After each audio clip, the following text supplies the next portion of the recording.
على الصف الذي يجسد إرادة مستقبلية مشتركة ويرسل شراكة استراتيجية بين قيادة صناعية صينية عريقة واقتصاد سعودي ينمو بثبات.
Imagine a world where your health is not determined by your wealth.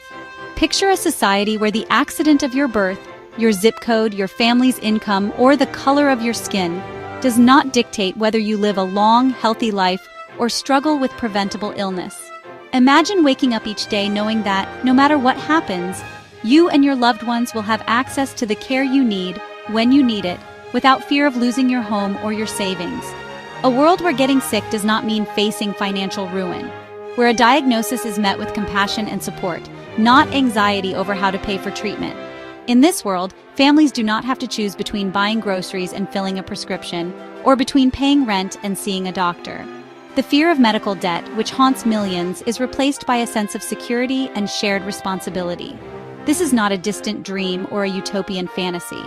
It is a vision grounded in the real experiences of people and communities who have dared to imagine something better and have begun to build it. Around the world, there are places where this vision is already taking shape, where the right to health is recognized and protected, and where the well-being of every individual is seen as a collective good. It is a tangible goal that nations around the globe are striving to achieve. From bustling cities to remote villages, from wealthy countries to those with fewer resources, the movement toward universal health coverage is gaining momentum. Governments, communities, and individuals are coming together to reimagine what healthcare can and should be. We stand at the dawn of a new era in healthcare with Peaceism Ecosystem, a time of unprecedented challenges but also incredible opportunities. The world is changing rapidly. Technological advances, demographic shifts, and global crises are reshaping the landscape of health and medicine. Yet with these changes comes the chance to build something better, to address the shortcomings of the past and create a future where health is a universal right. The conversations we're having today about how we care for one another are shaping the very fabric of our future societies. These discussions are not just about medicine or policy, they are about our values, our priorities, and our vision for the world we want to live in. They challenge us to think beyond the status quo, to ask what it truly means to care for our neighbors, and to recognize that our health is deeply interconnected. For too long, high-quality medical care has been a privilege, accessible only to those who could afford it. The gap between the haves and have-nots has grown wider, with millions left behind simply because they lack the means to pay. This inequality is not just a matter of dollars and cents, it is a matter of life and death, of dignity and justice. But a powerful idea is taking hold, that healthcare is a fundamental human right, not a commodity. This idea is being championed by people from all walks of life: patients, doctors, nurses, activists, and policymakers. It is a call to action, a demand for justice, and a recognition that our collective well-being depends on the health of each and every one of us. The recent global health crises have taught us a harsh but vital lesson. When a pandemic strikes, it does not discriminate based on income, nationality, or social status. It exposes the vulnerabilities in our systems and reminds us that, in the face of illness, we are all connected. The suffering of one becomes the risk of all. We learned that our health systems are interconnected, just as we are. A virus that emerges in one corner of the world can travel across continents in a matter of days, affecting millions. Our ability to respond depends not just on the strength of individual countries, but on our willingness to work together, to share knowledge, resources, and responsibility. A virus in one corner of the world can impact every single one of us. The health of a traveler, a neighbor, or a stranger halfway across the globe can have direct consequences for our own families and communities. This reality has shattered the illusion that we can isolate ourselves from global health threats. This shared vulnerability has exposed the deep cracks in our healthcare infrastructure. Underfunded hospitals, overworked staff, and outdated systems have struggled to keep up with the demands of crisis. The pandemic has revealed the consequences of neglecting public health, of treating healthcare as an afterthought rather than a cornerstone of society. It has shown us that a system that leaves some behind ultimately leaves everyone at risk.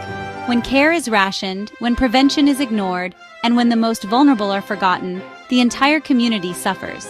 The health of each individual is bound to the health of all. We are now forced to ask ourselves difficult questions. What kind of society do we want to be? Are we willing to accept a world where some lives are valued more than others? Or will we rise to the challenge of building a more just and compassionate system? These are not easy questions, but they are essential if we are to move forward. How can we build systems that are more resilient, more equitable, and more focused on the well-being of every individual? The answers will require innovation, investment, and a willingness to challenge old assumptions. We must design healthcare that can withstand future crises, that adapts to changing needs, and that puts people, not profits, at the center. The answer lies in rethinking our approach from the ground up, moving from reactive sickness care to proactive wellness promotion for all. This means investing in prevention, education, and community support. It means recognizing that health is shaped by more than just medical care. It is influenced by housing, nutrition, education, and the environment. This shift in thinking represents a monumental change in our priorities. It asks us to value long-term well-being over short-term profits, to measure success not just by the number of procedures performed, but by the health and happiness of our communities. It is a transformation that requires courage, vision, and collective action. It is about building a foundation of health for our communities. This foundation is not just physical, it is social, emotional, and economic. It is built on trust, on relationships, and on a shared commitment to the common good. It means ensuring that a child born in a remote village has the same chance at a healthy life as a child born in a bustling city. It means closing the gaps that divide us between rich and poor, urban and rural, young and old. It means recognizing that every life is precious and that our future depends on the health of all our children. It is about creating a safety net that catches everyone, providing peace of mind and security. When people know they are protected, they are free to pursue their dreams, to contribute to society, and to care for one another. A strong safety net is the foundation of a healthy, resilient, and prosperous nation. This journey is not just about doctors and hospitals. It is about the teachers who educate children on healthy habits, the social workers who support families in crisis, the community leaders who advocate for clean water and safe neighborhoods. It is about the countless individuals who work every day to make health a reality for all. It is about social justice, economic stability, and human dignity. Health is not just the absence of disease, it is the presence of opportunity, of hope, and of the freedom to live a full and meaningful life. When we fight for healthcare for all, we are fighting for a more just and compassionate world. By prioritizing universal and preventive care, we invest in our most valuable resource, our people. Healthy children are able to learn and grow. Healthy adults are able to work, create, and care for their families. Healthy communities are able to thrive, innovate, and build a better future for all. A healthy population is a productive population, an innovative population, and a happy population. When we invest in health, we unlock human potential. We create the conditions for prosperity, creativity, and resilience. We build societies that are not just wealthier, but wiser and more compassionate. In this essay, we will embark on a journey to explore this new frontier. We will trace the evolution of healthcare, from its earliest beginnings to the cutting-edge innovations of today. We will examine the challenges we face, the progress we have made, and the possibilities that lie ahead. We will look at the concept of universal healthcare, not as a political buzzword, but as a practical and achievable goal. We will explore the policies, partnerships, and innovations that are making universal care a reality in countries around the world. We will ask what it takes to build systems that are truly inclusive, sustainable, and effective. We will examine how different countries have successfully built systems that provide care for all their citizens. From Scandinavia to Southeast Asia, from Canada to Costa Rica, we will learn from the successes and setbacks of others. We will see that there is no one-size-fits-all solution, but that the principles of equity, solidarity, and shared responsibility are universal. We will delve into the power of preventive medicine, a strategy that focuses on stopping illness before it even starts. We will explore how investments in vaccination, nutrition, mental health, and lifestyle support can save lives, reduce costs, and build stronger communities. Prevention is not just a medical strategy, it is a social and economic imperative. And we will confront the critical, often overlooked issue of mental health, arguing for its rightful place at the core of our healthcare models. Mental health is health. The stigma and neglect that have surrounded mental illness for generations must be replaced by understanding, support, and comprehensive care. Our vision for the future must include the mind as well as the body. This is a story of hope, innovation, and the relentless pursuit of a healthier,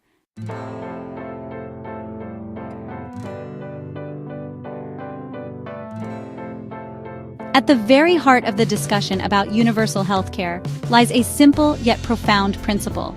This principle is not just a matter of policy or economics, but a reflection of our deepest values as a society. It asks us to consider what kind of world we want to live in and what responsibilities we have to one another as fellow human beings. When we talk about healthcare, we are not just talking about doctors, hospitals, or insurance plans. We are talking about the basic conditions that allow people to live full, meaningful lives. We are talking about dignity, security, and the opportunity to thrive. The principle is that every single person, regardless of their background, deserves to be healthy. Health is not a privilege reserved for the wealthy, the powerful, or the lucky. It is a birthright, something that should be guaranteed to all simply by virtue of being human.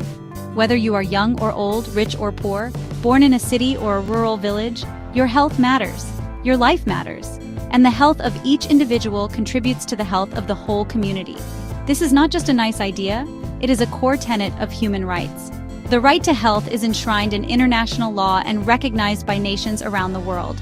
It is a principle that has been fought for by generations of activists, doctors, and ordinary people who refuse to accept a world where some lives are valued more than others. When we recognize health as a human right, we affirm the inherent worth of every person. The World Health Organization's constitution, established decades ago, states that the enjoyment of the highest attainable standard of health is one of the fundamental rights of every human being. This declaration was not made lightly. It was born out of the devastation of war and the recognition that peace, security, and prosperity are impossible without health. The WHO's founding document is a testament to the idea that health is not just the absence of disease, but a state of complete physical, mental, and social well-being. It is a vision of a world where everyone has the chance to reach their full potential. This means that access to medical care should not depend on your income, your social status, or your ability to pay. It means that no one should have to choose between buying food and buying medicine, between paying rent and seeing a doctor.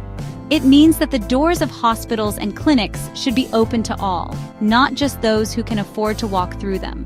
In a truly just society, healthcare is not a commodity to be bought and sold, but a shared resource that belongs to everyone. Your job, your race, your gender, your religion, none of these should determine whether you receive the care you need. Too often, we see disparities in health outcomes that reflect deeper inequalities in our society. People of color, immigrants, and marginalized communities are more likely to face barriers to care and to suffer from preventable illnesses.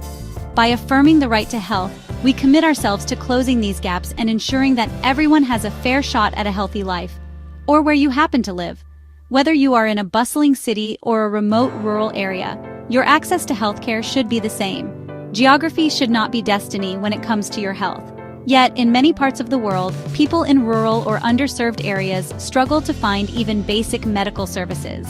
They may have to travel long distances, wait for hours, or go without care altogether.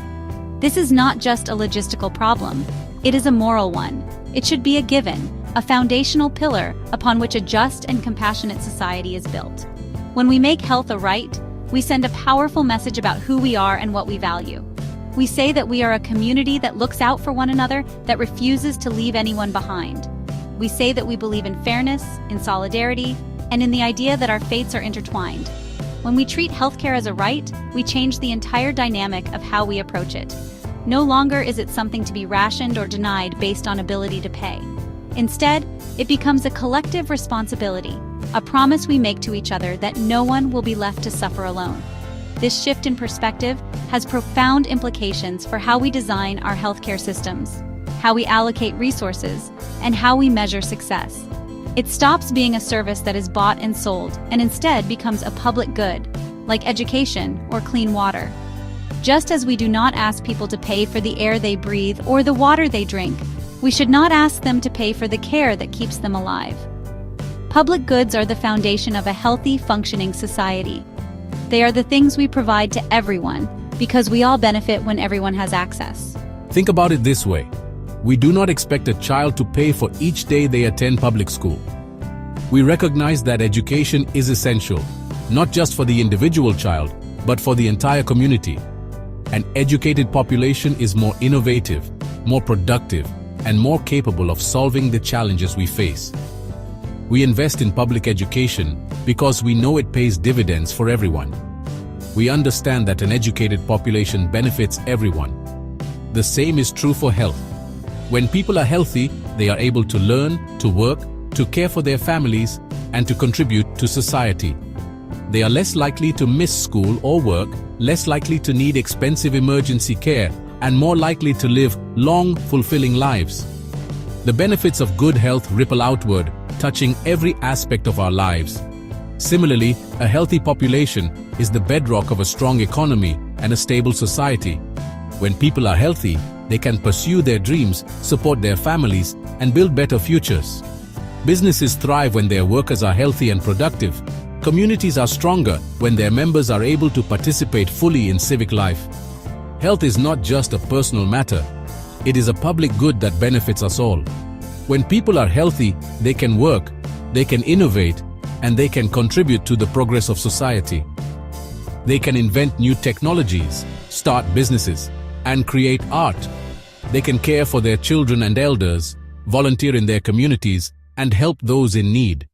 Health is the foundation upon which all other achievements are built. They can participate fully in their communities, taking part in events, supporting local initiatives, and building the social bonds that hold us together. When people are healthy, they are more likely to vote, to volunteer, and to engage in the civic life of their communities. They are more likely to help their neighbors, to mentor young people, and to contribute to the common good. And they can care for their families without the constant fear of a medical bill wiping out their life savings. Too many families live with the anxiety that a single illness or accident could lead to financial ruin. Medical debt is a leading cause of bankruptcy in many countries, and it can have devastating effects on families and communities. By guaranteeing the right to health, we can lift this burden and give people the security they need to plan for the future. This perspective challenges us to design systems that are inclusive by nature. It asks us to look beyond the needs of the majority and to consider the needs of those who are most vulnerable. It asks us to build hospitals and clinics that are accessible to people with disabilities, to provide care in multiple languages, and to ensure that everyone feels welcome and respected. It asks us to invest in prevention, in mental health, and in the social determinants of health that shape our lives from birth to old age. It means tearing down the barriers that prevent people from seeking care. These barriers can take many forms: financial, geographical, cultural, or bureaucratic. They can be as obvious as a high price tag or as subtle as a lack of transportation or childcare. They can be rooted in discrimination, stigma, or fear. Whatever their form, these barriers keep people from getting the care they need and deserve. These barriers can be financial, such as high costs and confusing insurance plans. For many people, the cost of care is simply out of reach. Even those with insurance may face high deductibles, co-pays, and uncovered services. The complexity of the system can be overwhelming, leading people to delay or forego care altogether. No one should have to navigate a maze of paperwork or worry about surprise bills when they are sick or injured. They can be geographical, with people in rural areas living miles away from the nearest clinic. In some places, there may be no doctors or nurses for hundreds of miles. Transportation can be a major barrier, especially for those without cars or reliable public transit. Telemedicine and mobile clinics can help, but they are not a substitute for a robust, accessible healthcare infrastructure. They can also be cultural, where certain groups may feel misunderstood or unwelcome within the healthcare system. Language barriers, lack of cultural competence, and discrimination can all make it harder for people to get the care they need. Trust is essential in healthcare, and it can only be built when people feel seen, heard, and respected. A rights-based approach demands that we actively identify and dismantle these obstacles, ensuring that the path to good health is open and accessible to every single member of our society, from the youngest child to the oldest senior. This means listening to the voices of those who have been left out or left behind. It means investing in community health workers, in outreach programs, and in policies that address the root causes of poor health. It means holding ourselves accountable for the outcomes we achieve, not just the services we provide. And it means recognizing that health is not just the responsibility of doctors and nurses, but of all of us, policymakers, educators, employers, and citizens alike. Therefore, the push for universal healthcare is more than just a policy debate. It is a test of our values, our priorities, and our willingness to stand up for what is right. It is a recognition that our health is bound up with the health of others, and that we are all better off when everyone has the care they need. Universal healthcare is not just about coverage or cost. It is about justice, equity, and the kind of society we want to build. It is a moral imperative. When we deny people access to care, we are not just making a policy choice, we are making a moral one. We are saying that some lives matter less than others, that some people are not worthy of the care they need to survive and thrive. But when we affirm the right to health, we say that every life is precious and that no one should be left to suffer or die for lack of care. It is a reflection of the values we hold as a global community. Around the world, people are coming together to demand healthcare for all. They are marching in the streets, organizing in their communities, and raising their voices for justice. They are reminding us that health is not just a personal matter, but a collective responsibility. When we stand up for the right to health, we are standing up for a better world. Do we believe in a world where a person's lifespan is determined by their bank account? Where the rich can buy the best care, while the poor are left to suffer? Or do we believe in a world where everyone has a fair chance to live a long, healthy, and productive life? These are the questions at the heart of the debate over universal healthcare. They are questions about justice, about fairness, and about the kind of future we want to create. Or do we believe in a world where everyone has a fair chance to live a long, healthy, and productive life? Imagine a society where no one has to worry about how they will pay for their medicine, where every child can see a doctor when they are sick, and where every elder can age with dignity and security. Imagine a world where health is not a source of anxiety or fear, but a foundation for hope and opportunity. By framing healthcare as a fundamental human right, we set a clear and powerful goal.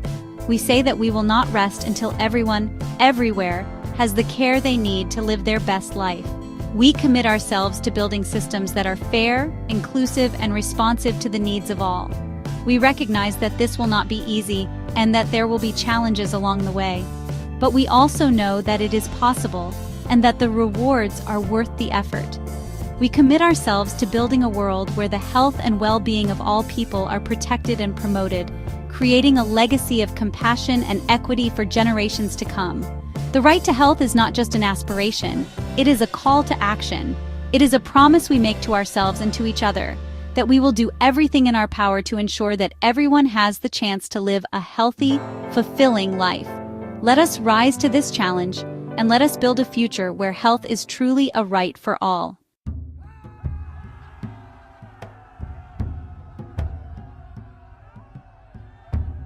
The call for better, more equitable healthcare is not new, but the urgency we feel today is unparalleled.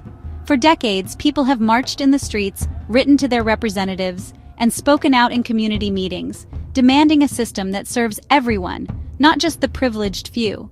Yet despite these efforts, progress has often been slow, incremental, and sometimes even reversed. Now, however, we find ourselves at a unique moment in history, a moment when the cracks in our healthcare systems have become impossible to ignore, and the need for transformative change is clearer than ever before. We are living in a world at a crossroads, a moment in history defined by a series of interconnected global challenges. The world is more connected than ever before, with people, goods, and ideas moving rapidly across borders.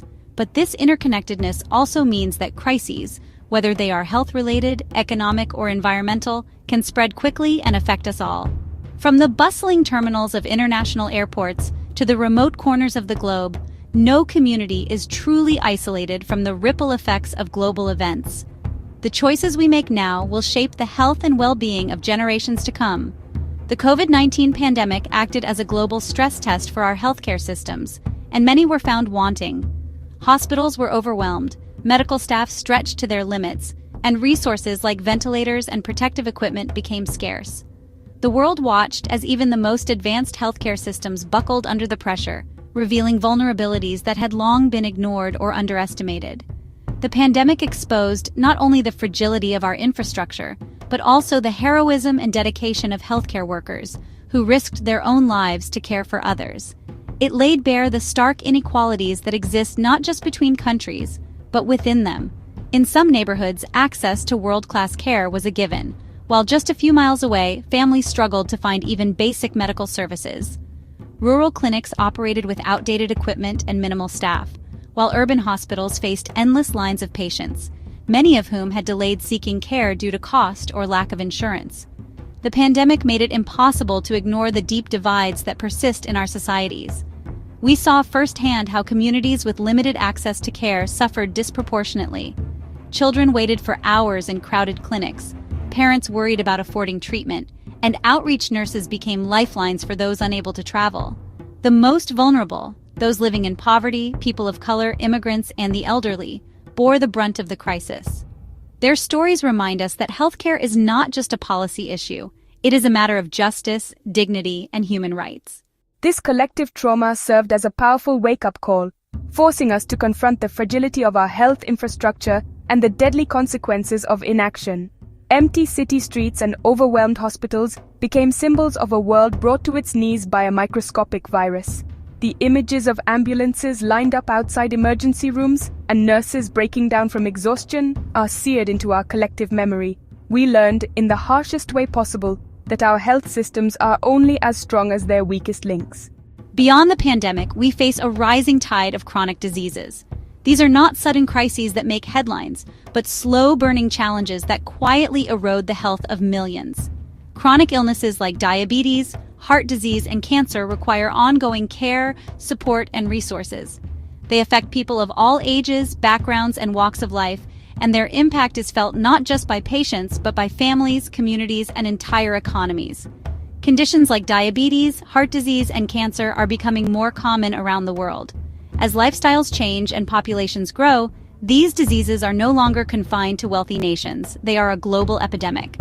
In some countries, rates of diabetes have doubled or even tripled in a single generation. Heart disease remains the leading cause of death worldwide, and cancer diagnoses are rising steadily. These conditions require not just medical treatment, but education, prevention, and long-term support. These are often called lifestyle diseases, linked to factors like diet, physical activity, and stress. The modern world, with its fast food, sedentary jobs, and relentless pace, has created an environment where unhealthy choices are easy and healthy ones are hard. Stress, too, plays a major role. Chronic stress can weaken the immune system, raise blood pressure, and contribute to a host of health problems. But while individual choices matter, we must also recognize the role of social and economic factors in shaping our health. Unlike infectious diseases that can be treated with a short course of medicine, chronic illnesses require long-term management. Patients must learn to monitor their own health, manage complex medication regimens, and navigate a healthcare system that is often confusing and fragmented. For many, this is a lifelong journey, filled with challenges and setbacks. The burden of managing a chronic illness can be overwhelming, especially for those without strong support networks or access to affordable care. They place a continuous and growing strain on healthcare resources, and their financial cost to individuals and governments is staggering. Families are forced to make impossible choices between paying for medication and other essentials. Governments struggle to keep up with rising healthcare costs, diverting resources from other critical needs like education and infrastructure. The economic impact of chronic disease is measured not just in dollars, but in lost productivity, missed opportunities, and diminished quality of life. A system designed primarily to treat acute, short-term illnesses is simply not equipped to handle this slow-motion health crisis. Emergency rooms are built for trauma and sudden illness, not for the ongoing care that chronic conditions require. Patients with chronic diseases often fall through the cracks, receiving fragmented care from multiple providers, with little coordination or follow-up. The result is a system that is reactive rather than proactive, one that treats symptoms rather than addressing root causes. We need a new model, one that can manage long-term conditions effectively and affordably. This means embracing new technologies like telemedicine and remote monitoring that can bring care to patients wherever they are.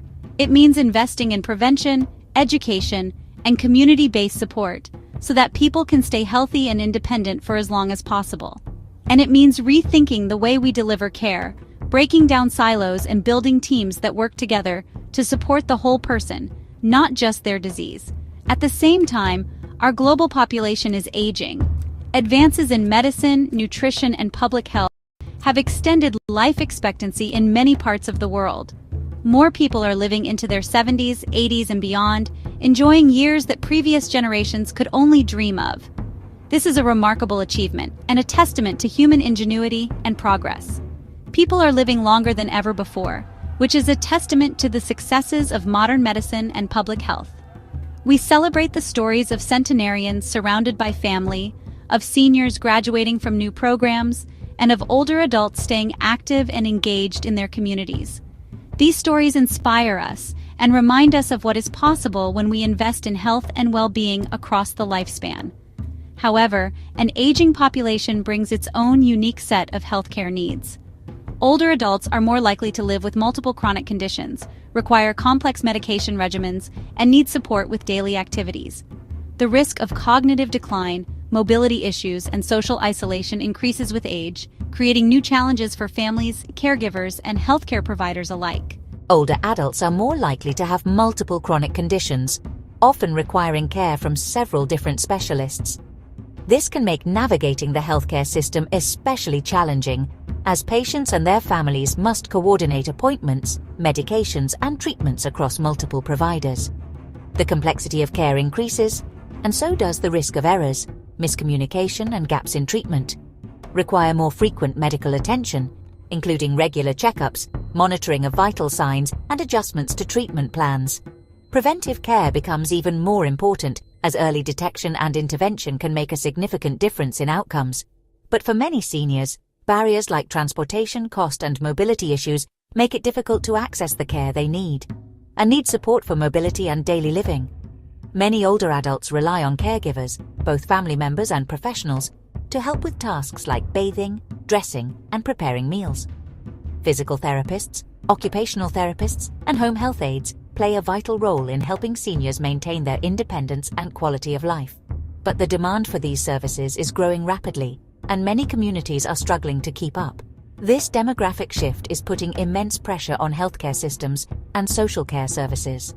Hospitals and clinics are seeing more elderly patients with complex needs, while social services are stretched thin, trying to provide support for housing, nutrition, and mental health. Healthcare workers are facing heavier workloads, more paperwork, and higher rates of burnout. The challenge is not just to provide more care, but to provide better, more coordinated, and more compassionate care. If we do not adapt our models of care to better support the health and dignity of our elders, we risk a future where a growing segment of our population is left vulnerable and without adequate support. Social isolation, neglect, and inadequate care are already realities for too many seniors. Families worry about their loved ones, and communities struggle to provide the resources and services that are needed. The choices we make now will determine whether we rise to meet this challenge or allow it to overwhelm us. This convergence of crises, the aftermath of a pandemic, the rise of chronic disease, and the reality of an aging population, creates an undeniable imperative for change. We are at a tipping point where the old ways of doing things are no longer sufficient. The systems and structures that served us in the past are struggling to keep up with the demands of the present, let alone the challenges of the future. The need for innovation, investment, and bold leadership has never been greater. The old ways of doing things are no longer sufficient. We cannot afford to patch up a system that is fundamentally broken. Healthcare workers are frustrated and exhausted, patients are waiting longer for care, and outdated equipment and facilities are holding us back. Incremental fixes and temporary solutions are not enough. We need a comprehensive, forward-thinking approach that addresses the root causes of our healthcare challenges.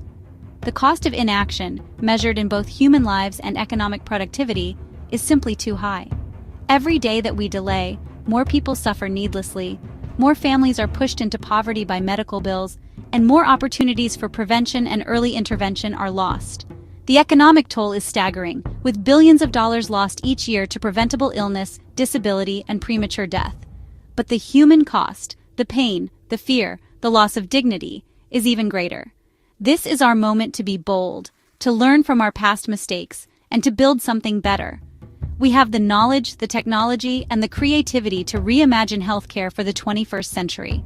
By working together, across disciplines, sectors, and borders, we can create systems that are more resilient, more equitable, and more responsive to the needs of all people. The challenges are great, but so are the opportunities. It is the time to design and implement healthcare systems that are resilient, sustainable, and truly universal, ensuring they can meet the challenges not just of today, but of tomorrow. We must build on the lessons of the past, embrace new ideas, and commit to a future where everyone has access to the care they need, when they need it. The world is watching, and the stakes could not be higher. The decisions we make now will shape the health and well-being of generations to come.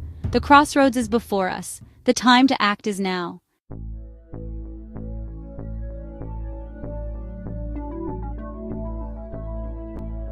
There is an old saying, "An ounce of prevention is worth a pound of cure." This phrase, though simple, carries a profound truth that echoes through generations.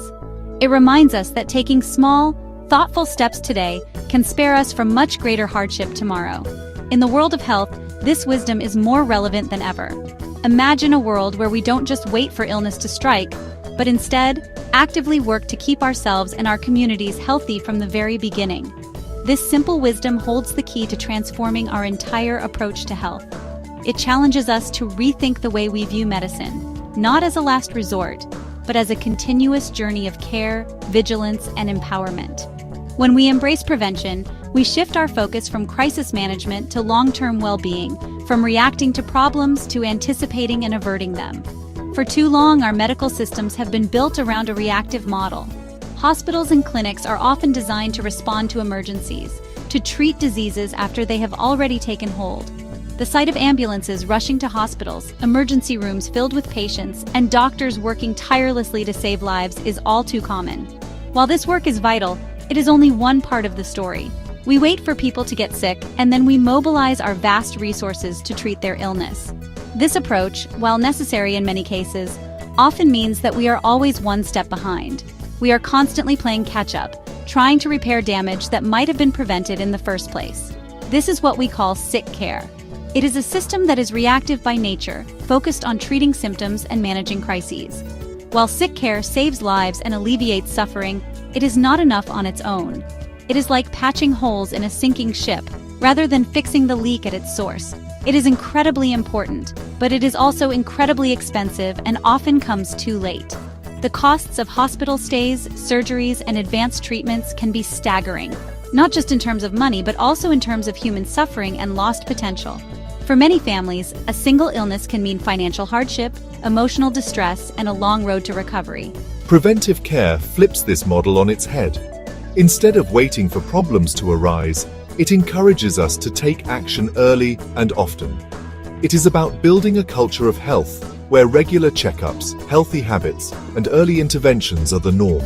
Imagine visiting your doctor not just when you're sick, but as a routine part of staying well. It focuses on keeping people healthy in the first place, stopping diseases before they have a chance to take root. Vaccinations, screenings, and lifestyle counseling are all tools in the preventive care toolkit. By identifying risks early, we can intervene before minor issues become major health crises. It is the ultimate form of proactive, forward-thinking medicine. Preventive care is about using the best of our knowledge and technology to safeguard our health, not just restore it. It means harnessing data, research, and community resources to create a safety net that catches problems before they fall through the cracks. Preventive care encompasses a wide range of strategies. It is not a single intervention, but a comprehensive approach that touches every stage of life. From childhood immunizations to adult cancer screenings, from nutrition education to mental health support, prevention is woven into the fabric of a healthy society. It includes routine checkups and screenings that can catch problems early when they are easier and cheaper to treat. A simple blood test can reveal hidden risks. A mammogram can detect cancer before symptoms appear, and a blood pressure check can prevent a heart attack. Think of mammograms to detect breast cancer, blood pressure checks to prevent heart attacks, and vaccinations to stop infectious diseases from spreading. These are not just medical procedures, they are acts of foresight, investments in a healthier future. Each one represents a chance to change the course of someone's life for the better. It also involves promoting healthy lifestyles. Prevention is not just about what happens in the doctor's office, it's about the choices we make every day. Eating nutritious foods, staying active, managing stress, and getting enough sleep are all part of the equation. This means educating people about the importance of a balanced diet, regular exercise, and avoiding harmful habits like smoking. Public health campaigns, school programs, and community workshops all play a role in spreading this message. When people understand the impact of their choices, they are empowered to take control of their health. It is about creating environments that make healthy choices the easy choices, such as building more parks and ensuring access to affordable fresh food. When neighborhoods have safe places to walk, bike, and play, and when healthy foods are available and affordable, it becomes much easier for everyone to live well. The benefits of prioritizing prevention are enormous. When we invest in keeping people healthy, we see the rewards ripple through every aspect of society. Healthier people mean stronger families, more vibrant communities, and a more resilient nation. From a human perspective, it is obviously better to avoid getting sick than to endure treatment and recovery. The peace of mind that comes from knowing you are doing everything you can to stay healthy is invaluable. It means more time spent with loved ones, more opportunities to pursue your passions, and fewer days lost to illness. It means less pain, less suffering, and a higher quality of life for individuals and their families. Children can grow up strong and active, parents can provide for their families, and grandparents can enjoy their golden years with vitality and independence. From an economic perspective, the numbers are just as compelling. Preventive care is not just good for our health, it is good for our wallets. Every dollar spent on prevention can save many more dollars down the line by avoiding costly treatments and hospitalizations. Treating advanced diseases like late-stage cancer or managing the complications of uncontrolled diabetes is astronomically expensive. These conditions often require long hospital stays, complex medications, and ongoing care that can strain even the most robust healthcare systems. By investing a smaller amount of money upfront in prevention and early detection, we can save billions of dollars in future healthcare costs. These savings can be redirected to other critical needs, such as improving education, infrastructure, or social services. This frees up resources that can be used to improve other areas of the healthcare system or society as a whole. When we spend less on treating preventable diseases, we have more to invest in research, innovation, and the well-being of our communities. Ultimately, a focus on preventive care is an investment in a nation's future. It is about building a foundation for generations to come, where health is not a privilege, but a right enjoyed by all. Healthy children learn better in school. When kids are well-nourished, active, and free from preventable illnesses, they are more likely to succeed academically and socially. This sets the stage for a lifetime of achievement and fulfillment. Healthy adults are more productive at work and more engaged in their communities. They can contribute their talents, energy, and creativity to building a better world. When people are not burdened by chronic illness, they are free to pursue their dreams and support those around them. Healthy seniors can continue to live independently and contribute their wisdom and experience. They can remain active members of their families and communities, sharing their knowledge and enriching the lives of those around them. By shifting our focus from sickness to wellness, we build a stronger, more resilient society from the ground up. Prevention is not just a medical strategy, it is a social movement, a commitment to caring for one another and creating a brighter future for all. It is the difference between constantly fixing a leaky roof and building a sturdy, well-maintained house that can withstand any storm. When we invest in prevention, we are not just patching up problems, we are creating lasting solutions that protect us for years to come.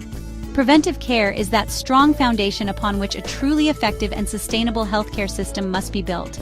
It is the thread that weaves together individual well-being, community strength, and national prosperity. By choosing prevention, we choose a future where health is not just the absence of disease, but the presence of vitality, opportunity, and hope for everyone.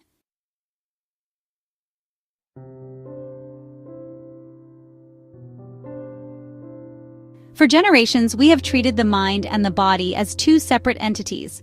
This idea, deeply rooted in our history, has shaped not only our personal beliefs, but also the very foundations of our healthcare systems. The ancient Greeks, for example, believed that the mind and body were distinct, and this dualistic thinking has echoed through centuries of medical practice. Even as science advanced and our understanding of the human body grew more sophisticated, the mind was often left behind, regarded as mysterious, intangible, and somehow less real than the physical body. We built a healthcare system that was incredibly sophisticated at treating physical ailments: a broken bone, a heart condition, an infection. Our hospitals became temples of healing for the body, equipped with the latest technology and staffed by highly trained professionals. We celebrated medical breakthroughs that cured diseases, repaired injuries, and extended life expectancy. When someone was physically hurt, there was a clear path to care: diagnosis, treatment, recovery. The process was visible, measurable, and most importantly, accepted by society as necessary and urgent. But when it came to the health of our minds, we often fell silent. The language of mental health was rarely spoken in public. People who struggled with their thoughts or emotions were left to navigate their pain alone, often without guidance or support. The spaces dedicated to mental health care were hidden away, their doors closed to the outside world. For many, seeking help felt like an admission of failure, a secret to be kept rather than a step toward healing. Mental health conditions like depression, anxiety, and trauma were treated not as real illnesses, but as personal weaknesses or even moral failings. People were told to snap out of it, to be strong, or to just think positive. Instead of compassion, they were met with judgment. Instead of support, they faced skepticism. This misunderstanding was not just a personal issue, it was institutional. Schools, workplaces, and even healthcare providers often failed to recognize the seriousness of mental health struggles. They were shrouded in stigma and shame, forcing millions to suffer in isolation. The fear of being labeled or misunderstood kept people from reaching out. Even when help was available, the barriers, social, financial, and emotional, were often too high to overcome. The result was a silent epidemic, with countless individuals hiding their pain behind a mask of normalcy, afraid to let anyone see their struggle. This artificial separation has created a silent pandemic of mental illness, a crisis that has been ignored for far too long and has devastating consequences for individuals, families, and societies. The impact is not just emotional, it is physical, economic, and generational. When mental health is neglected, the effects ripple outward, touching every aspect of life. Relationships suffer, productivity declines, and communities become fractured. The cost of inaction is measured not only in dollars, but in lost potential, broken families, and lives cut short. The reality is that mental health is health. It is not a separate category, not an afterthought, but a fundamental part of our overall well-being. Just as we would never ignore a broken bone or a high fever, we cannot afford to ignore the signs of mental distress. The brain is an organ, just like the heart or the lungs, and it deserves the same level of care and attention. There is no health without mental health. This is not just a slogan, it is a scientific fact. Our thoughts, emotions, and behaviors are deeply intertwined with our physical health. When our minds are unwell, our bodies suffer. When our bodies are sick, our mental health is at risk. The two cannot be separated, no matter how hard we try. Our mental well-being is intrinsically linked to our physical well-being. Studies have shown that people who maintain strong social connections, engage in regular physical activity, and practice mindfulness are not only happier, but also healthier. The mind and body work together, each influencing the other in ways we are only beginning to fully understand. Untreated depression can worsen the outcomes of heart disease and diabetes. When someone is struggling with their mental health, they may find it harder to follow medical advice, take medications, or maintain healthy habits. This can lead to complications, hospitalizations, and even premature death. The connection is clear. Caring for the mind is essential to caring for the body. Chronic stress can weaken the immune system, making us more susceptible to physical illness. Stress hormones like cortisol, when elevated for long periods, can damage the body's ability to fight off infections, heal wounds, and regulate inflammation. Over time, this can contribute to a host of health problems, from frequent colds to serious conditions like hypertension and autoimmune diseases. And, conversely, living with a chronic physical condition can take a significant toll on a person's mental health. The daily challenges of managing pain, medication, and limitations can lead to feelings of frustration, hopelessness, and isolation. For many, the emotional burden of illness is as heavy as the physical one, and without support, it can become overwhelming. To ignore one is to fail to properly care for the other. True healing requires us to see the whole person, not just a collection of symptoms. When we treat only the body, we miss the underlying causes of suffering. When we treat only the mind, we overlook the physical realities that shape our experiences. Integration is not just ideal, it is essential. We must break down the artificial wall between mental and physical care and embrace a holistic view of human health that acknowledges this fundamental connection. This means reimagining our healthcare systems, training our providers, and educating our communities. It means creating spaces where people feel safe to talk about their mental health, just as they would about a broken arm or a persistent cough. The scale of the mental health crisis is staggering. In every city, every town, and every rural community, people are struggling, often in silence. The pressures of modern life, from economic uncertainty to social isolation, have only intensified the need for mental health support. The COVID-19 pandemic, for example, brought these issues into sharp focus, revealing just how vulnerable we all are to stress, anxiety, and depression. The World Health Organization estimates that nearly 1 billion people worldwide are living with a mental disorder. That is 1 in every 8 people on the planet. These numbers cut across age, gender, race, and nationality. Mental health challenges do not discriminate. They affect the young and the old, the rich and the poor, people in every corner of the globe. The economic cost, in terms of lost productivity and healthcare expenditures, is measured in the trillions of dollars. Businesses lose valuable employees to burnout and mental illness.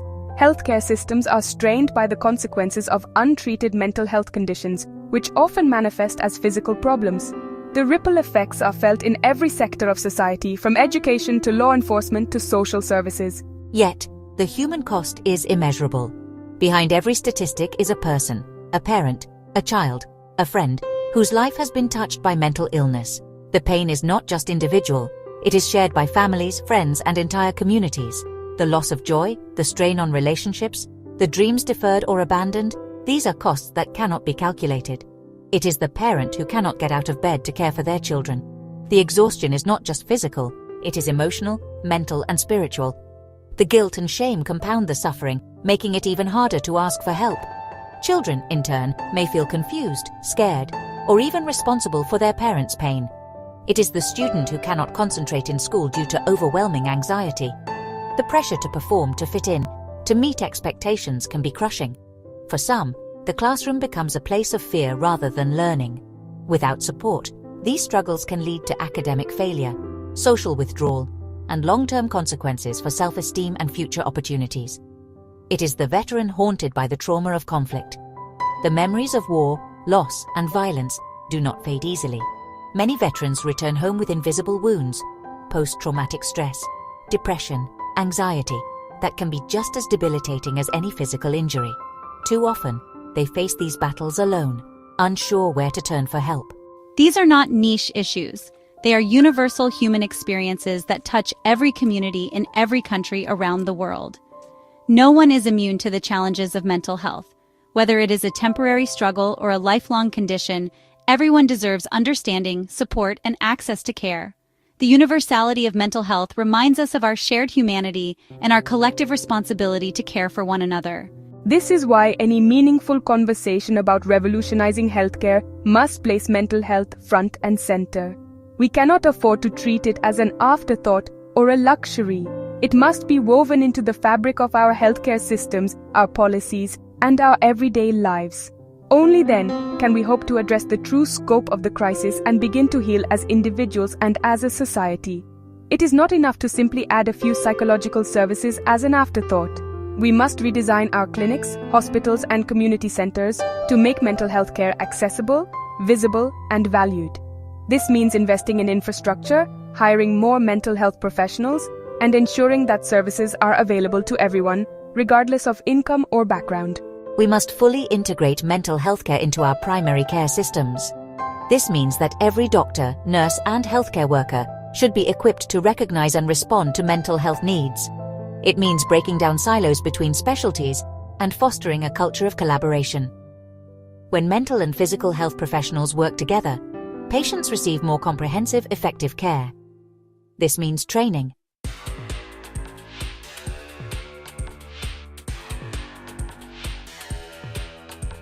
As we confront the immense challenges of providing universal, preventive, and holistic care, we find ourselves armed with a powerful new ally technology. The digital revolution that has transformed so many aspects of our lives is now poised to reshape the landscape of healthcare. From telemedicine to wearable sensors to powerful data analytics, new tools are emerging that can help us bridge the gaps in our current systems. Technology holds the promise of making healthcare more accessible, more personalized, and more efficient than ever before. It can help us overcome old barriers of distance and cost, bringing care directly to the people who need it, wherever they may be. Consider the impact of telehealth. Not long ago, seeing a doctor required taking time off work, traveling to a clinic, and sitting in a waiting room. For people in rural areas or those with mobility issues, this could be a significant obstacle to care. Today, a patient can connect with a specialist hundreds of miles away through a simple video call on their smartphone. This technology is a game changer for providing routine consultations, follow-up appointments, and especially for expanding access to mental health services. It makes care more convenient, reduces costs, and ensures that geography is no longer a primary determinant of a person's access to expertise. Wearable devices, such as smartwatches and fitness trackers, are also playing an increasingly important role in the shift towards preventive health. These devices can continuously monitor vital signs like heart rate, sleep patterns, and physical activity levels. They empower individuals to take a more active role in managing their own health, providing real-time feedback and encouragement. For doctors, this stream of data provides a much richer picture of a patient's health than a once-a-year checkup ever could. It allows them to spot worrying trends early and intervene before a minor issue becomes a major health crisis, embodying the very essence of preventive medicine. Furthermore, the ability to collect and analyze massive amounts of health data is opening up new frontiers in public health. By examining large-scale population health data, researchers and policymakers can identify emerging disease outbreaks much faster, understand the risk factors for chronic illnesses more clearly, and allocate resources more effectively. This data-driven approach allows for more targeted and impactful public health interventions. Technology is not a panacea, and we must be mindful of issues like privacy and digital equity. However, when harnessed responsibly, it offers an incredible toolkit for building the healthcare systems of the future. Systems that are smarter, more responsive, and truly centered around the patient.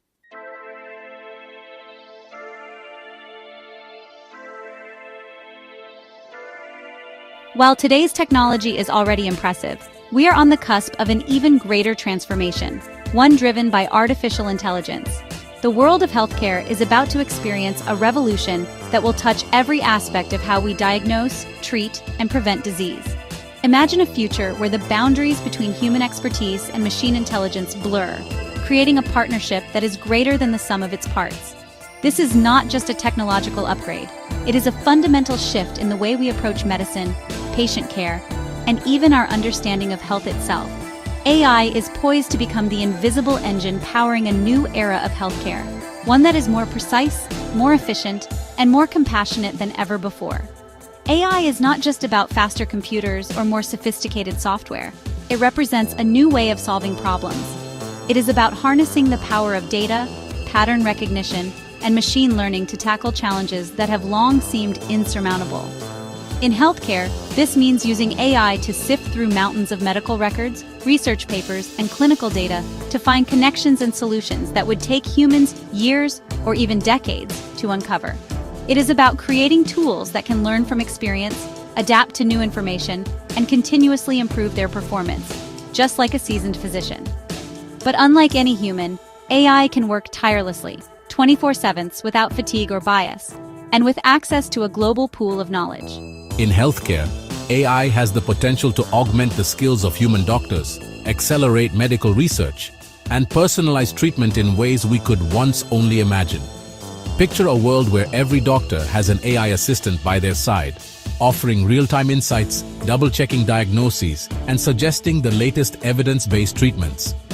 Medical researchers can use AI to analyze vast data sets, uncovering patterns that lead to new discoveries and breakthroughs. For patients, AI means care that is tailored to their unique needs, preferences, and genetic makeup, rather than a one-size-fits-all approach. This partnership between human intuition and machine intelligence could lead to earlier detection of diseases, more effective therapies, and better outcomes for everyone. It promises to analyze complex medical information with a speed and accuracy that surpasses human capabilities, unlocking new insights that could revolutionize every aspect of medicine, from diagnosis to treatment to prevention. Imagine being able to process millions of patient records in seconds, identifying subtle trends and risk factors that would otherwise go unnoticed. AI can integrate data from a variety of sources, genetic tests, imaging scans, wearable devices, and even social determinants of health to create a comprehensive picture of each patient.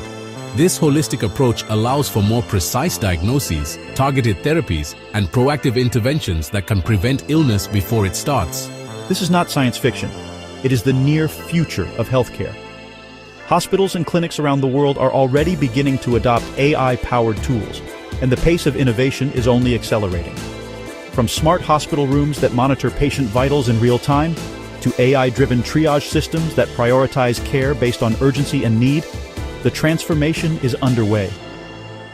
The integration of AI into healthcare settings is not just about technology, it is about reimagining workflows, empowering clinicians, and ultimately improving the patient experience. The future is arriving faster than we think, and it is bringing with it a new standard of care. One of the most exciting applications of AI is in medical imaging. For decades, radiologists have relied on their training and experience to interpret X-rays, Connecticut scans, and MRIs, searching for signs of disease hidden within complex images. But even the most skilled human eye can miss subtle abnormalities, especially when faced with a high volume of cases or fatigue. AI algorithms, trained on millions of annotated images, can now assist radiologists by highlighting areas of concern, measuring tumor sizes, and even predicting disease progression. This collaboration between human and machine is setting a new benchmark for accuracy and efficiency in diagnostic imaging. AI algorithms can be trained to analyze X-rays, Connecticut scans, and MRIs to detect signs of disease, such as cancerous tumors or the early indicators of diabetic eye disease. These systems learn from vast libraries of medical images, constantly refining their ability to spot patterns that may be invisible to the naked eye. For example, in oncology, AI can help identify tumors at an earlier stage, when they are most treatable. In ophthalmology, AI can screen for diabetic retinopathy, a leading cause of blindness, with remarkable accuracy. The result is faster, more reliable diagnoses that can make a life-changing difference for patients. In many cases, these AI systems can spot abnormalities that are too subtle for the human eye to see, leading to earlier and more accurate diagnoses. This is especially important in conditions where early intervention can dramatically improve outcomes, such as cancer, stroke, or heart disease. By acting as a second set of eyes, AI can help reduce diagnostic errors, catch diseases in their earliest stages, and ensure that no detail is overlooked. For patients, this means greater peace of mind and a better chance at a full recovery. This does not replace the radiologist, it empowers them. AI serves as a collaborative partner, providing additional information and insights that enhance the expertise of medical professionals. Radiologists can focus on complex cases, patient communication, and decision-making, while AI handles the repetitive and time-consuming aspects of image analysis. This synergy allows for more efficient workflows, reduced burnout, and ultimately, better care for patients. The goal is not to automate away the human touch, but to free up clinicians to do what they do best: care for people. It acts as a tireless, incredibly precise second set of eyes, reducing errors, speeding up the diagnostic process, and ultimately allowing doctors to start life-saving treatments sooner, dramatically improving patient outcomes. In emergency situations, where every minute counts, AI can help prioritize cases, flag urgent findings, and ensure that patients receive the right care at the right time. Over time, as these systems continue to learn and evolve, their impact on healthcare will only grow, setting new standards for safety, quality, and efficiency. AI is also set to revolutionize the world of drug discovery and development. The process of creating new medications has always been a complex, time-consuming, and expensive endeavor. Researchers must sift through countless chemical compounds, run endless experiments, and navigate a maze of regulatory hurdles. The odds of success are slim, and the costs are astronomical. But with AI, we have the potential to change this equation, making drug discovery faster, more efficient, and more targeted than ever before. The process of bringing a new medication to market is notoriously long, expensive, and fraught with failure. On average, it takes more than 10 years and billions of dollars to develop a single new drug, with most candidates failing somewhere along the way. This slow pace means that patients often have to wait years for new treatments, and many promising ideas never make it out of the lab. The traditional approach is simply not sustainable in a world where new diseases and health challenges are emerging all the time. It can take over a decade and cost billions of dollars. The financial and human costs are staggering, and the need for innovation has never been greater. Every delay in drug development means lives lost, suffering prolonged, and opportunities missed. The pressure is on to find new ways to accelerate the process, reduce costs, and bring life-saving therapies to patients faster. AI can accelerate this process dramatically. By analyzing massive data sets of chemical structures, biological pathways, and clinical outcomes, AI can identify promising drug candidates in a fraction of the time it would take traditional methods. Machine learning models can predict how a compound will interact with the human body, flag potential side effects, and even suggest modifications to improve efficacy and safety. Automated systems can run virtual experiments, testing thousands of hypotheses in silico before a single test tube is touched. This approach not only speeds up discovery, but also reduces the risk of costly failures down the line. By analyzing vast databases of genetic, molecular, and clinical data, AI algorithms can identify promising drug candidates, predict how they might work in the human body, and even help design clinical trials more efficiently. This means that researchers can focus their efforts on the most promising leads, reducing wasted time and resources. AI can also help identify patient populations that are most likely to benefit from a new therapy, enabling more targeted and effective clinical trials. The result is a faster, more efficient path from discovery to approval, with better outcomes for patients and lower costs for healthcare systems. This could lead to a new era of personalized medicine, where treatments are tailored not just to a disease, but to an individual's unique genetic makeup. Imagine a world where your doctor can prescribe a medication that is custom designed for your specific biology, maximizing effectiveness and minimizing side effects. AI can help identify genetic mutations that drive disease, predict how you will respond to different therapies, and even suggest lifestyle changes that can improve your health. This level of personalization has the potential to transform the way we think about medicine, shifting the focus from treating illness to optimizing wellness. Beyond diagnosis and treatment, AI will be a cornerstone of proactive, preventive health. The future of healthcare is not just about curing disease, but about keeping people healthy in the first place. AI can help identify risk factors, predict who is most likely to develop certain conditions, and recommend interventions that can prevent illness before it starts. This shift from reactive to proactive care has the potential to save lives, reduce costs, and improve quality of life for millions of people. Imagine an AI-powered system that continuously analyzes your health data from wearable devices, your electronic health records, and even your genetic profile. This system could monitor your heart rate, sleep patterns, activity levels, and more, looking for early signs of trouble. It could compare your data to millions of others, identifying patterns and trends that might indicate a developing problem. By integrating information from multiple sources, AI can provide a more complete picture of your health, helping you and your doctor make better decisions.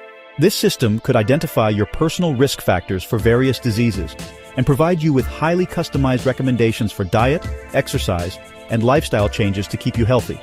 For example, if your genetic profile suggests a higher risk for heart disease, the AI could recommend specific dietary changes, exercise routines, and regular screenings to help you stay ahead of the curve.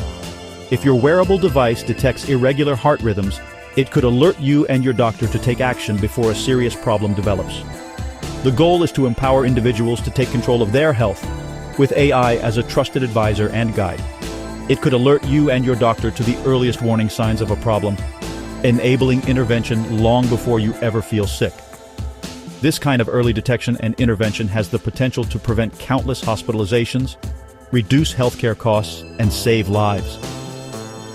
Imagine receiving a notification on your phone that prompts you to schedule a checkup, or having your doctor reach out proactively because your data suggests a potential issue.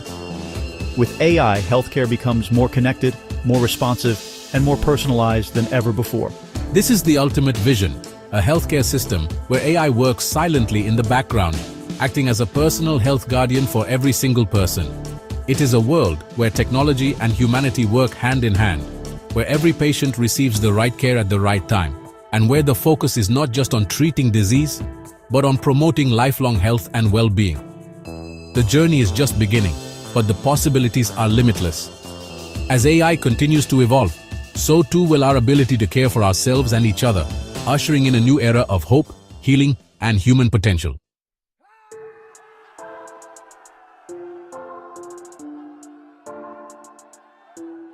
We have now sketched the outlines of a grand vision for the future of global health. It is a future where healthcare is affirmed as a universal human right, not a market commodity. It is a future where our focus shifts decisively from treating sickness to proactively promoting wellness through robust preventive care.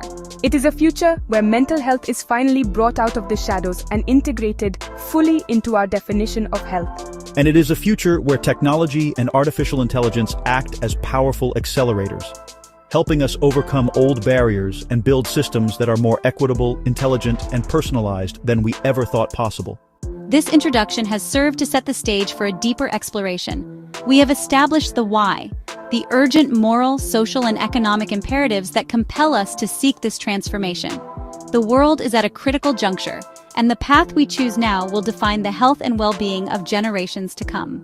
The challenges are significant, but the potential rewards are immeasurable: longer, healthier, and more fulfilling lives for billions of people around the globe. The question is no longer whether we should pursue this vision, but how we can make it a reality for everyone, everywhere. In the sections that follow, we will move from the why to the how. We will take a practical look at real-world examples of success. We will explore different models of universal healthcare that are already working in countries around the world, learning from their triumphs and their struggles. We will delve into specific strategies for preventive care that have proven effective in reducing the burden of disease. We will examine innovative approaches to integrating mental health services into primary care, breaking down stigma and improving access. This essay is intended to be more than just an academic exercise. It is a roadmap for change. This journey is one of optimism and pragmatism. We must be inspired by the incredible possibilities that lie before us, but also grounded in the practical realities of implementing such profound change. It will require political will, financial investment, and a fundamental shift in our collective mindset. It will require collaboration across borders and disciplines. By learning from the best examples, debating the most effective strategies, and harnessing the power of innovation, we can build a future where universal, preventive, and holistic healthcare is not just a distant dream, but the lived reality for all of humanity. Let us begin this important journey together with Peaceism Ecosystem. Welcome to Healthcare for All, where we explore the future of universal healthcare and preventive care. Over the next hour, you'll hear from AI-generated experts sharing innovative models that aim to make healthcare accessible, affordable, and effective for everyone. Discover how preventive care can reduce costs and improve lives, and learn about the latest strategies to integrate mental health into our healthcare systems. After these inspiring presentations, join our AI-moderated debate to explore different frameworks for mental health integration, addressing challenges and opportunities. Together, let's envision a healthier, more equitable future for all. Universal healthcare is not a luxury. It is a human right. When we treat health as a privilege reserved for those who can pay, we divide societies into two realities: those who can heal and those who are left behind. But when we recognize health as a public good, we unlock an engine of social progress that benefits everyone. Look at the Nordic countries. Their universal healthcare systems are not perfect, but they ensure that a child born in a rural village has the same right to a doctor as a child born in a capital city. Rwanda, after the devastation of genocide, rebuilt its healthcare system around equity, and today, more than 90% of its citizens are covered. These examples prove that universal healthcare is possible, even in resource-constrained settings. And the impact goes far beyond medicine. Studies consistently show that universal healthcare strengthens economies. A healthy workforce is more productive. Fewer families fall into poverty due to medical bills. Communities become more resilient against crises, from pandemics to climate shocks. So the question is, not can we afford universal healthcare, but rather can we afford not to? Every delay, every year of inaction costs us lives, potential, and opportunities for human flourishing. But let's be clear, universal healthcare is not a one-size-fits-all formula. Each country must design a model that fits its unique context, its culture, its resources, its people. Some may lean on public systems, others may blend private and public partnerships. What matters is the principle that no one is denied care because of who they are or what they earn. Preventive care is the most powerful yet most underutilized tool in healthcare. Every dollar invested in prevention saves up to $5 in treatment. Think about that. A small investment in keeping people healthy spares families the devastating costs of hospital stays, lost wages, and chronic illness. Yet too often, our systems wait for disease to appear before they act. What if we flipped the script? Instead of waiting for heart disease, we invested in nutrition education and regular blood pressure screenings. Instead of focusing only on cancer treatment, we emphasized early detection through accessible screenings. Instead of treating diabetes once it has advanced, we built healthier food systems and promoted active lifestyles at the community level. The evidence is clear. Prevention transforms healthcare from reactive to proactive. It changes the very definition of what it means to be healthy. Health becomes not simply the absence of disease, but the presence of well-being. And prevention is not just about the individual. It's about systems and communities. When a city invests in clean air policies, it prevents asthma and lung disease for thousands. When schools prioritize physical activity and balanced meals, they lay the foundation for a healthier generation. When governments fund vaccination programs, they save millions of lives and billions of dollars. But prevention requires long-term vision and political courage, because the benefits of prevention are not always immediate. Politicians may not see the results in a single election cycle, yet the payoff for humanity is enormous. Imagine a healthcare system where illness is the exception, not the norm. A system that celebrates wellness as much as it responds to disease. A world where your local clinic isn't just a place you go when you're sick, but a hub for health promotion, education, and community connection. That is the power of prevention. Not just saving money, not just saving lives, but building societies where health is sustained, protected, and shared by all. Artificial intelligence is already reshaping healthcare. From predicting disease outbreaks to detecting the earliest signs of cancer, AI tools are democratizing access to life-saving insights. A rural clinic with limited staff can now use AI-driven diagnostics to catch diseases earlier than ever before. A smartphone app can track subtle changes in speech or movement, signaling neurological conditions before they advance. And global health agencies use AI to map and predict epidemics, buying precious time to save lives. But here's the truth. AI is not magic. It is not a cure-all. And it must never be allowed to replace the human touch at the heart of medicine. The key is balance. Technology must complement human care, not compete with it. Why?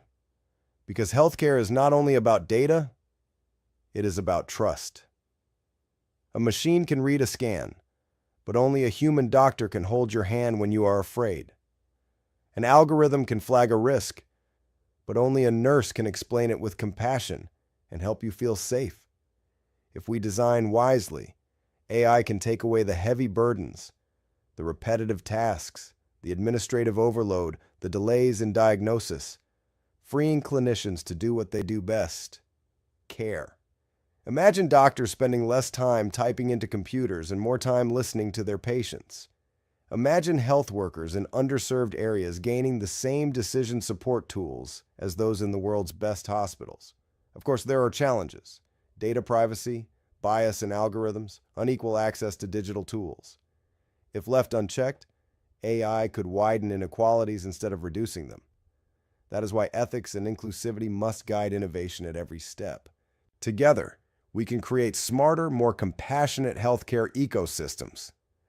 Systems where artificial intelligence strengthens human intelligence, where efficiency serves empathy, where technology is not the story, but the instrument that allows the story of human healing to unfold with more dignity and more reach than ever before. As a voice for patients, I want to remind us, behind every policy, every system, every budget decision is a person. Someone's mother, father, child. It's easy, when we talk about healthcare, to get lost in numbers, cost per capita, coverage percentages, mortality rates. These statistics are important, but they are not the whole story, because behind each number is a life. Behind every data point is a human being who dreams, struggles, and deserves dignity. Healthcare is not only about curing illness, it is about dignity, trust, and hope. It is about whether a young mother feels safe walking into a clinic, whether an elderly man can afford his medicine without choosing between food and treatment, whether a teenager struggling with depression finds someone who listens.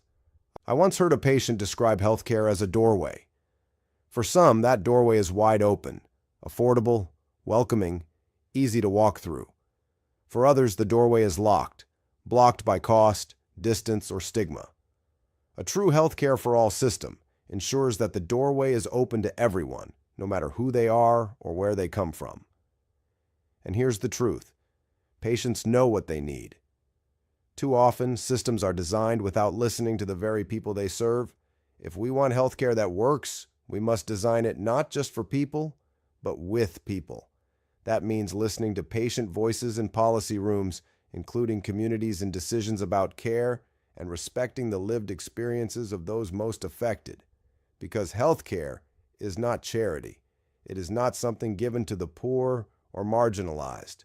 It is a partnership between systems and citizens, built on respect. A healthcare for all system listens to its people and ensures no one is left behind. Yes, mental health must be integrated. 1 in 4 people will face a mental health challenge in their lifetime. That is not a statistic about them. It is a statistic about us, our families, our neighbors, our colleagues, our friends. Yet for too long, mental health has lived in the shadows of healthcare, treated as optional, secondary, or somehow less urgent. By integrating mental health into primary care, we change that story. We reduce stigma by making mental health a normal, routine part of the healthcare journey. When a patient comes for a checkup, screening for depression should be as natural as checking blood pressure. When someone visits their local clinic, access to counseling or mental health support should be as expected as access to antibiotics. Integration improves access. In many countries, there are far too few psychiatrists, psychologists, or specialists, but primary care providers are everywhere, in community clinics, in local health centers, in the places people already go for help.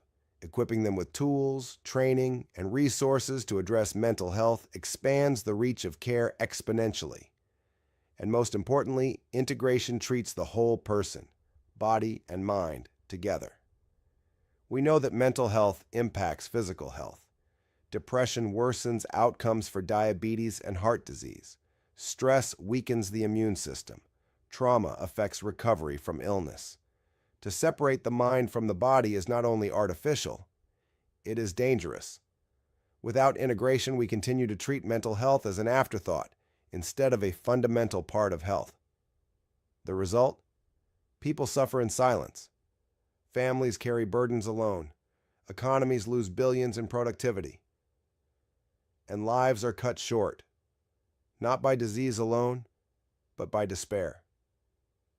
Imagine instead a system where mental health is not hidden in specialist clinics or whispered in shame, but welcomed openly at the very front door of healthcare. A system where seeking help for depression is as ordinary and as accepted as seeking help for the flu. Integration sounds ideal, but we must proceed cautiously. There is no question that mental health is essential. No one here would deny its importance. But the challenge lies not in recognizing the need. It lies in how we build systems that actually deliver care. Many healthcare systems around the world are already underfunded, understaffed, and overstretched. In some places, clinics lack enough doctors to handle even basic physical health needs. Nurses are working double shifts, supplies are short, and patients wait hours just to be seen. To add mental health to this already fragile system, without major new resources, risks overwhelming it even further. Integration without investment can dilute care quality for both physical and mental health. A general practitioner may be asked to diagnose and treat depression in the morning, manage diabetes in the afternoon, and handle emergencies in between. Often without the specialized training or time required, the result could be well-intentioned but ineffective care. Specialized systems, when properly funded and staffed, may serve patients better. Mental health requires expertise: psychiatrists, psychologists, social workers, community counselors. It requires environments where confidentiality, time, and trust are prioritized. Folding it into primary care without the right safeguards risks reducing complex issues into checklists, or worse, missing them altogether. And let's be honest, integration is not cost neutral. It demands investment in training, infrastructure, supervision, and ongoing support. Without that, we may raise expectations but fail to meet them, leaving patients disillusioned and providers burned out. So the real question is not whether mental health matters. It does. The question is whether integration is the most effective and sustainable path forward for every context. In some systems, the answer may be yes. In others, building strong, well-funded, specialized mental health services alongside primary care may be more realistic and effective.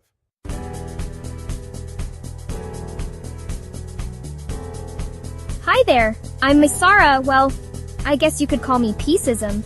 Yeah, peace works. Let me show you something important. See these people? They're all struggling with healthcare. It's tough out there. But what if I told you there's a way to change all this? Enter World Peace Development Holdings Limited. They've got this amazing idea called the Peaceism Ecosystem. It's all about bringing people together, you know? Healthcare for everyone. Watch this. See how everything's connecting? Now look, people are healthier, happier, and more peaceful. Cool, right? Want to be part of this change? Join us at the Healthcare for All Expo. Together, we're building a sustainable future. How's that for world peace? Remember, a healthy world is a peaceful world. See you soon.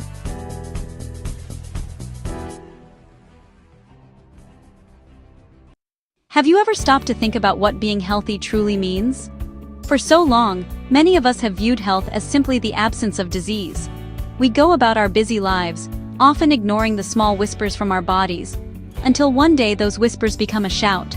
A diagnosis, a persistent pain, a feeling of complete burnout. We then rush to find a fix, a pill, a procedure to make the problem go away. But what if we could change this story? What if, instead of waiting to react to illness, we could proactively build a foundation of wellness that makes us more resilient, joyful, and full of life every single day? This is the very heart of a new and empowering movement in healthcare. This isn't about chasing perfection or following extreme restrictive diets. It is about a fundamental shift in our mindset. It's about moving from a reactive model of sick care to a proactive model of genuine healthcare. The exciting part is that you don't have to do this alone. In fact, the most powerful way to embrace this change is by connecting with others. Shifting our focus at its core, proactive health is a beautifully simple idea. It is about taking intentional actions to protect and enhance your well-being before you get sick. Think of your health like a garden. The reactive approach is to wait until the garden is overrun with weeds and pests, and then desperately try to salvage what's left. The proactive approach is to tend to the garden every day. You nurture the soil with good nutrients. You provide it with regular sunlight and water. You gently remove any small weeds before they have a chance to take over. This consistent, gentle care results in a garden that is vibrant, strong, and resilient. This shift from treatment to prevention is one of the most important things we can do for our long-term vitality. Proactive health looks at the whole person, not just a set of symptoms. Show diagram of 4 interconnected circles: food, movement, sleep, relaxation. What we eat, how we move, how we sleep, how we relax. It acknowledges these areas are interconnected. A poor night's sleep can lead to poor food choices the next day. Chronic stress can disrupt our sleep. A lack of movement can impact our mood and energy levels. By making small, positive adjustments in each area, we create an upward spiral of well-being. It's not about running a marathon tomorrow if you haven't run a mile in years. Choosing to take the stairs instead of the lift. Adding 1 extra portion of vegetables to your dinner plate. Switching off your phone an hour before bed to allow your mind to unwind. Now that we understand what proactive health is, let's talk about the network part. For centuries, we have known that humans are social creatures. We thrive on connection, community, a sense of belonging. A wellness network takes this fundamental human need and applies it to our health journey.